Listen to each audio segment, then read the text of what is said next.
嗨，大家好，我是 Irene00，欢迎收看我的 YouTube 频道。那今天这支影片要带你看到的是，我要来开箱带光在新宝 Newcastle University 最新刚开幕的一栋 Kingsgate。这 Kingsgate 它在好几个月前突然闭馆了1楼，然后要做重新的改装整修。那最近终于重新开幕了。等一下我们即将进入的空间会跟我们这一支影片即将讲到的创业斜杠非常的吻合，所以我们现在马上就进去一探究竟吧。我们现在准备就进入 Kingsgate 里面了，来看看吧。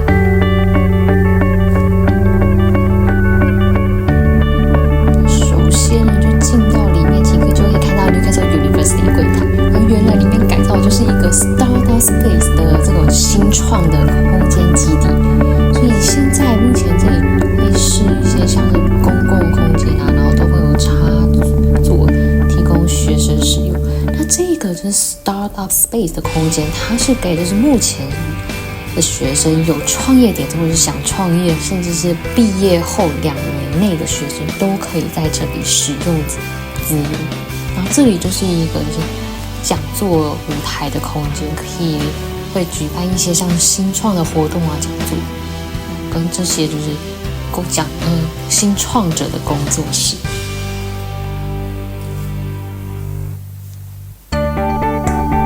这边的话就是学校他们会用的像咖啡吧，然后免费的。我们现在进入到里面这一区块，会是展示一些像新创的产品啊、作品啊，所以都会在这边呈现，然后甚至也会有销售机会，所以可以让学生在这边展示的同时，也可以卖出自己的这个商品。然后这一区呢，就绿色围起来这一区，其实就是 Startup 这些人员的工作室。因为目前里面都会是一些像 Business Advisor 之类的。那 Business Advisor 有跟我说，我这边也可以进去使用这个空间。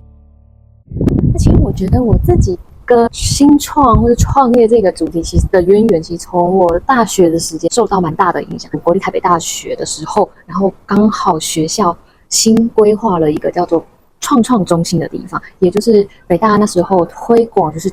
学生创业或者创业竞赛这个项目的第一届。那我就是在第一届的那个时候参与进入，然后也在我第一个就是正职的工作，其实就是加入了新创团的新创公司，然后还有到新加坡出差等等，所以其实带给我还蛮大的影响。那离开就是新创公司体系之后，我就进入到台湾的一般职场，然后中型公司，一直到就是大型的购物中心，然后担任招商、品牌规划这样的角色好几年之后，我在2023年的时候就跑来，就是现在在英国，然后就跑来念一个硕士。我在去年毕业了。为什么会有就是想要斜杠创业的这个想法呢？我自己的话，就是我在大学时候我就很喜欢参加一些不管是创业竞赛，或是能知道一些比较新创点子这一种的，就是讲座、工作坊。那时候就是觉得哇，创业或是斜杠，听起来还蛮酷的。可是其实实际上也没有什么，就是实际想说要做什么。然后一直到我在台北的购物中心工作好几年之后，其实那时候被零售业的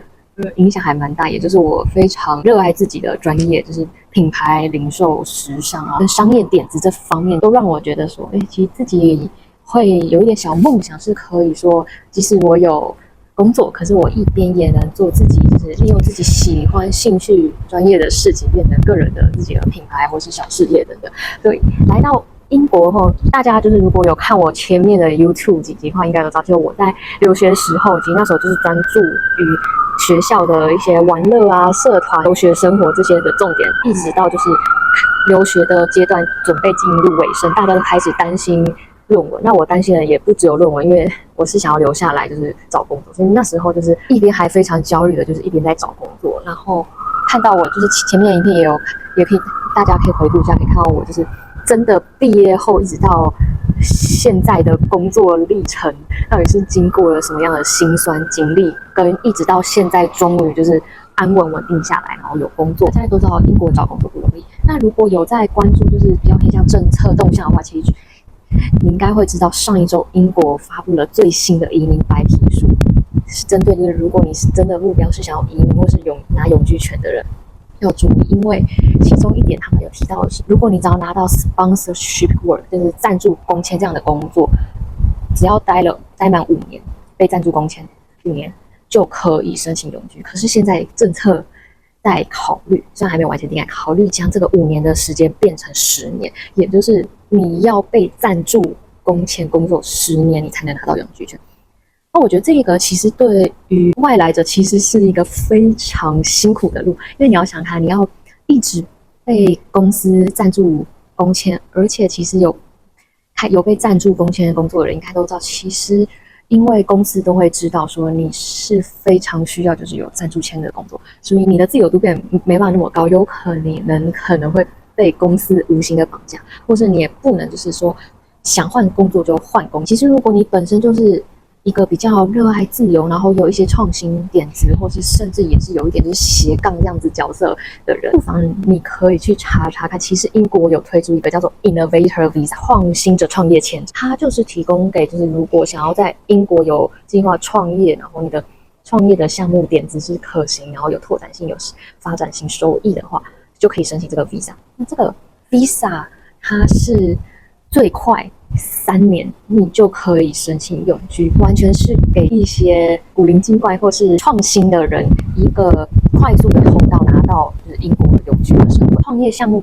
不一定只能是科技 AI， 大家都以为说只有几个就是才算是创新的点子，其实并不是，包含像文化、艺术、教育这些，其实都被纳入为就是创新创业的方向。或者是你们看到这边有特别有兴趣，我觉得欢迎就是可以留言或是 follow 我 IG， 然后私讯我，都很乐意就是大家一起聊聊。下一个主题，在英国开公司，很多人问说，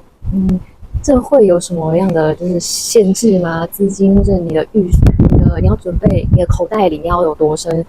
银行账户要收足多少才能创业，或者是你使用 PSW 可不可以在英国开公司？解答就是英国开公司其实真的不难，如果你已经清楚知道你要创业的项目范围是什么，那你就可以在就是申请公司的时候，就把你的业务的种类方向都要在申请的时候提供好，然后你的公司创立的类型，你也可以用 ChatGPT 或是调查好哪一个最适合你。那我也快速的就是把这些重点就是用表格的方式呈现给大家，所以大家可以直接截图。那如果就是有些人比较保守，就是怕说你在创立公司过程是有一些失误的话，其实也是可以找就是代办这样的公司。那如果你有这方面有兴趣的话，也可以留言或者私讯我，都可以提供名单。再来呢，我想要跟大家就是分享我自己是怎么运用我的时间规划安排，然后以及我的预算的规划。因为大家就是看我影片的人都知道，就是我不是就是一个全职创业者，我只是以比较偏斜杠的模式去进行，其实是有就正职工作的。那我基本上都是用就是周末完全放假的时间，我才会就是投入我的斜杠的项目。然后当然就是我也不是只是自己一个人在做，我们是有一个小小的 team 的团队，然后大家就是分工，所以在比较过度就是前期的阶段，大家可以花比较少的时间在这个斜杠项目上，可是大家都能就是有一些就是进展。那在预算规划部分，我觉得如果你想创业的点子项目并不是要研发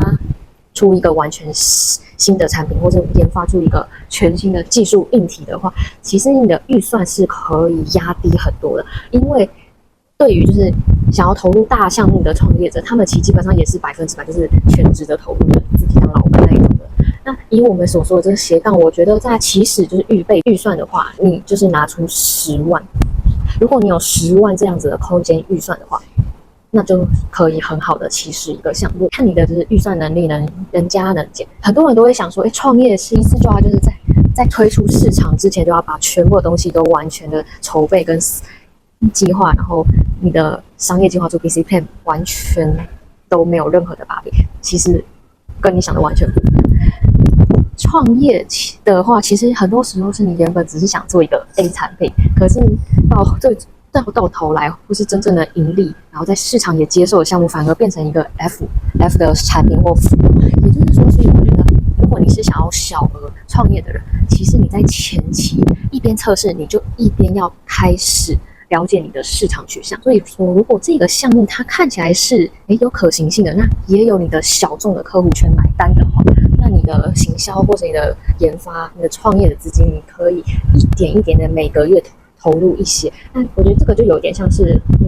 你把你赚到的，就是你存到的薪资，有些人会习惯就是一小部分买股票，一小部分就是买黄金 whatever。那斜杠创业的好处就是，你也可以用这个概念，就是把你扣掉你的开销，然后你实际就是要稳定的就是放入银行存款，或者你想稳定的放去黄金存款之后，然后你再拿出一小小的部分放入每个月增加的行销或研发资金。这个其实就是一个小额投资创业项目的一个不会让你觉得说我到底会不会创业失败，这样子有那么大的就是资金压力的话，其实也是不好的。最后呢，就是对于就是在英国还在找工作的人，也希望说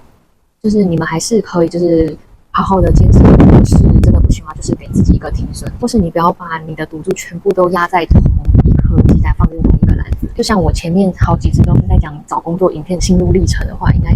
都可以看到说，那些